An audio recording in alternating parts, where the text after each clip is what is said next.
So I want to talk a little bit about what happens to the child and family psychologically with this difficulty. And when children struggle, what happens to families? I was trained as a child and adolescent psychotherapist, and so I know a lot about child and family development. But nowhere in my training was I given this information that when a child struggles with learning, especially nowadays, that such a difficult, I want to call it trauma, occurs in the family. And every child that gets to me has been hit very hard psychologically with their self-esteem. Every child. And this is something I share with parents, is that there is this deep, deep emotional, psychological issue going on. It's not just a learning issue. The only question is, how does each child respond to the stress and anxiety of going into a classroom every day and being unable to do the thing that they're really naturally wired to do, which is to learn well and to love learning? Some children become very angry and frustrated and oppositional, and they act out in all sorts of ways: temper tantrums, physical violence with siblings and sometimes parents. Other children go to the other extreme and give up, become very depressed and hopeless. Their social skills fall apart. So every child is somewhere in this continuum, and that's just the child. The family system itself goes through a huge, huge difficulty contending with all of this. I've seen many families come, and their marriages are really, really hit hard by dealing with a child struggling. Again, this is not something that in my graduate program was taught, but I actually work with therapists so that they have this information as well, because certain families go into therapy just to deal with this issue. I've had kids that have developed full-blown panic attacks and anxiety disorders, others who are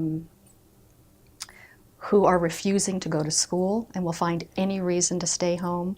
But all of this, every family is dealing with some constellation of these sorts of symptoms and difficulties.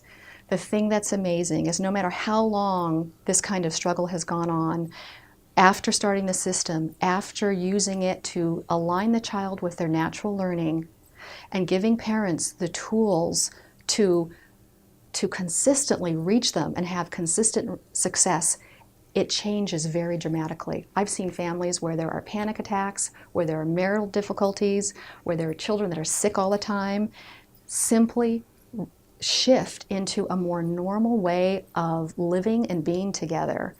And I get consistent feedback about how amazing that seems, and it is to me too, but it speaks to me about how true it is that children are natural born learners, and if you give them what they need, then they're going to do all right. That filters over to the family, and the family's going to do all right. A certain student comes to mind when I'm talking about what happens to kids and their families and the stress, and this is a girl who's now in 4th grade, and she came to me in 3rd grade, and at the time she was experiencing a lot of anxiety that broke out into actual panic attacks. And it's never easy to hear parents describe their experience when they witness their children go through things like panic attacks. Of course, it's hard because I see this as so avoidable and unnecessary, and see this as such a consequence of taking kids out of their real learning ability. But so at the beginning of this school year, the student came in, and I like to start the first number of weeks really checking in with students to see how it's going.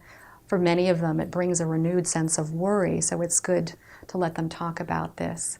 So I asked her how it was going, and to my delight, she seemed really relaxed and talked about how easy it felt, and And I heard that there were no problems that were really going to pull her down this year. But I asked her to think back to last year, and could she feel the difference between last year and this year?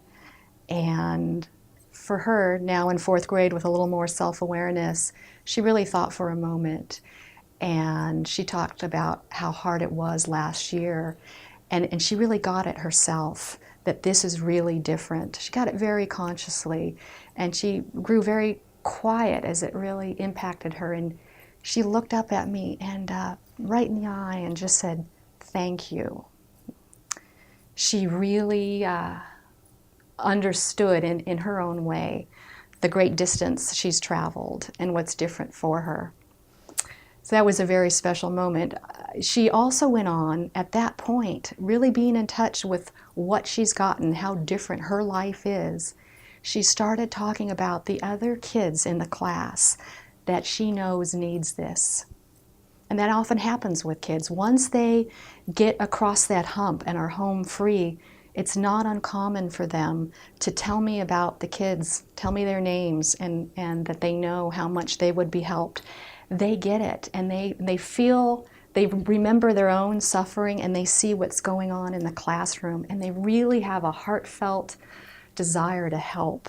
And it's always a very touching thing for that conversation to happen, as it did with this fourth grade student.